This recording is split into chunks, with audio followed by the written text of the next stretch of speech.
पढ़े सुने जो प्रेम से वह हो जाए शुद्ध स्वरूप। यह 28वां अध्याय कार्तिक कथा अनूप। राधे राधे दोस्तों, आप सभी का आपके अपने चैनल धर्म शक्ति में स्वागत है। माता लक्ष्मी और श्रीमन नारायण की कृपा आप और आपके परिवार पर सदैव बनी रहे। चलिए अब हम सभी श्री हरि और माता लक्ष्मी के चरणों का ध्यान करते हुए कार्तिक मास के 28वें दिन की कथा का श्रवण करते हैं। आज की कथा इस प्रकार है। धर्मदत्त ने पूछा, मैंने सुना है कि जय और विजय भी भगवान विष्णु के द्वारपाल हैं। उन्होंने पूर्व जन्म में ऐसा कौन सा पुण्य किया था जिससे वे भगवान के समान रूप धारण करके बैकुंठ धाम के द्वारपाल हुए। दोनों पार्षदों ने कहा, ब्राह्मण, पूर्व काल में तृण बिंदु की कन्या देवहूति के गर्भ से महर्षि कर्दम की दृष्टि मात्र से 2 पुत्र उत्पन्न हुए। उनमें से बड़े का नाम जय और छोटे का नाम विजय हुआ। पीछे उसी देवहूति के गर्भ से योग धर्म के जानने वाले भगवान कपिल उत्पन्न हुए। जय और विजय सदा भगवान की भक्ति में तत्पर रहते थे। वे नित्य अष्टाक्षर मंत्र का जप और वैष्णव व्रतों का पालन करते थे। एक समय राजा मरुत ने उन दोनों को अपने यज्ञ में बुलाया। वहां जय ब्रह्मा बनाए गए और विजय आचार्य। उन्होंने यज्ञ की संपूर्ण विधि पूर्ण की। यज्ञ के अंत में अवृत स्थान के पश्चात राजा मरुत ने उन दोनों को बहुत धन दिया। धन लेकर दोनों भाई अपने आश्रम में गए।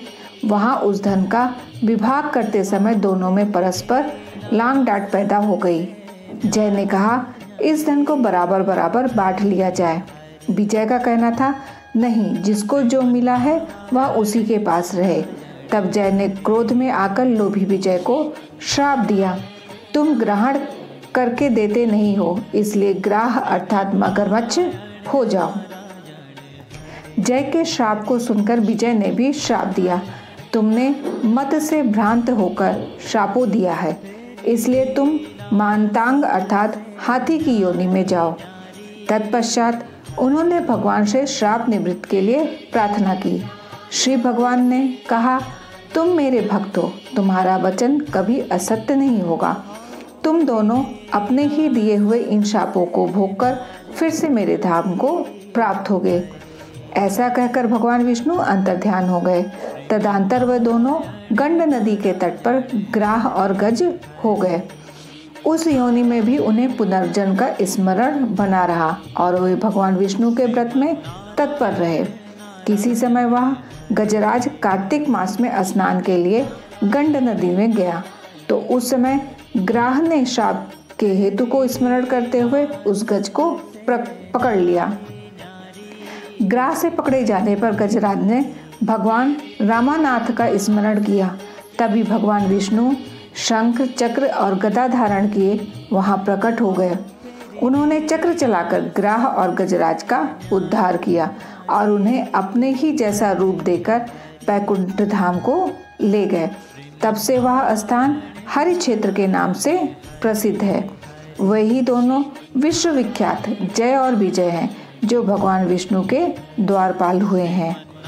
धर्मदत्त, तुम भी ईर्ष्या और द्वेष का त्याग करके सदैव भगवान विष्णु के व्रत में स्थिर रहो। समदर्शी बनो।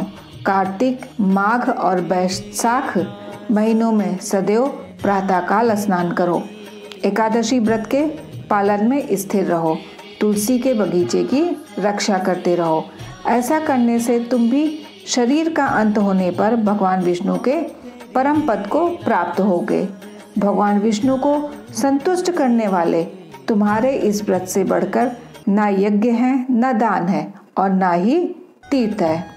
विप्रवर, तुम धन्य हो जिसके व्रत के आधे भाग का फल पाकर यह स्त्री हमारे द्वारा बैकुंठ धाम में ले जाई जा रही है।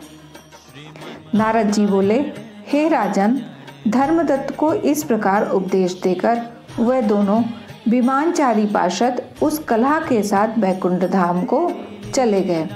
धर्मदत्त जीवन भर भगवान के व्रत में स्थिर रहे और देहावसान के बाद उन्होंने अपनी दोनों स्त्रियों के साथ वैकुंठ धाम प्राप्त किया।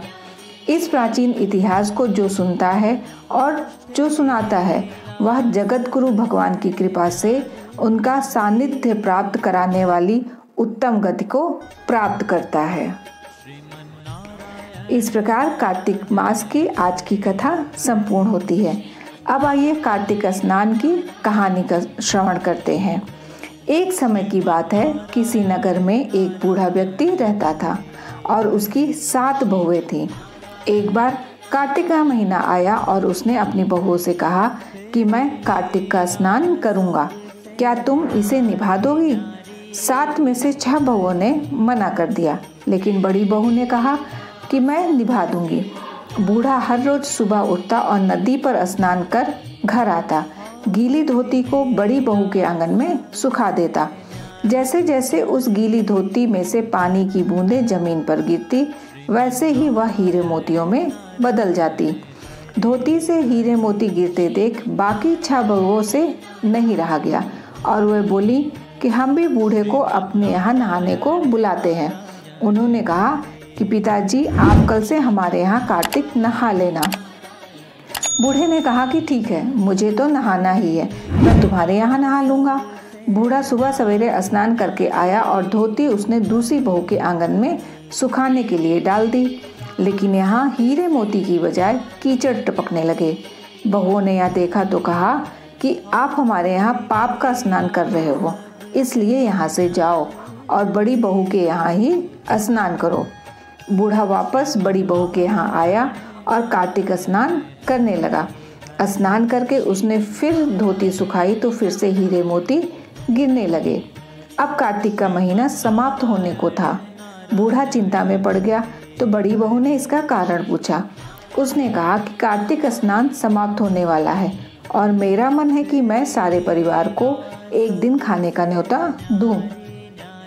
बड़ी बहू ने कहा कि पिताजी, इसमें चिंता की क्या बात है, आप सभी को बुला लें, मैं खाना बना दूंगी।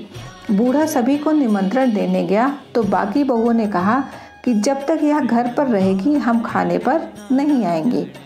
बूढ़ा फिर से चिंता में घिर गया कि ऐसे कैसे होगा और सूखने लगा। बूढ़े को सूखते देख बड़ी बहू ने कहा कि पिताजी, अब आपको क्या चिंता है? बूढ़े ने बाकी 6 बहुओं वाली बात बड़ी बहू को बता दी, जिसे सुनकर वह बोली कि पिताजी ठीक है, मैं खाना बनाकर रख जाऊंगी। और उसने वैसा ही किया, खाना बनाकर रख दिया और अपने लिए 4 रोटी लेकर खेत पर चली गई। इधर 6 बहुओं ने खाना खा लिया, लेकिन जाने से पहले बाकी बचे खाने में कंकड़ पत्थर डाल गई और बड़ी बहू आएगी तो परेशान होगी। इधर खेत में बैठकर बड़ी बहू कहने लगी कि राम जी की चिड़िया, राम जी का खेत, चुग लो चिड़िया भर भर पेट। मेरे ससुरे ने घर में जगह दी है और मैंने खेत में। चिड़िया को बाजरा डाल, वह घर आ गई। घर आई तो बूढ़ा फिर उदास बैठा था। उसने फिर पूछा कि यह उदासी क्यों, सब ठीक ठाक निपट गया ना? वह बोला कि हाँ, सब ठीक निपट गया, लेकिन वह तेरी देवरानियाँ बाकी बच्चे खाने में कंकड़ पत्थर व मिट्टी डाल गई। बहू ने कहा, कोई बात नहीं पिताजी, मैं तो अपने लिए 4 रोटी फिर बना लूँगी। बहू बूढ़े से बात कर घर के भीतर जाकर खाने को देखती है, लेकिन वह देखती है कि जिस खाने में वह सब कंकड़ पत्थर डाल कर गई थी वह हीरे मोती में बदल गए हैं। घर की जगह महल खड़ा हो गया है और धन दौलत से भर गया है। अन्न के भंडार घर में भरे पड़े हैं। वह बूढ़े को बुलाकर कहती है कि पिताजी, आपने तो कहा था कि मेरे लिए कुछ नहीं बचा है, लेकिन यहाँ तो हीरे मोतियों के भंडार हो गए हैं। पूरे घर में धन की वर्षा हो रही है। साधारण सा घर महल में बदल गया है। बूढ़ा सब चीजें देखकर बोला कि बेटी, तुमने सच्चे मन से कार्तिक स्नान सच्चे मन से निभाया था, लेकिन बाकी बहुओं ने पापी मन से इसे निभाया, इसलिए कार्तिक देवता तुमसे प्रसन्न हुए और यह फल दिया। हे कार्तिक देवता, जैसे आपने बड़ी बहू की सुनी वैसे ही आप सभी की सुनना।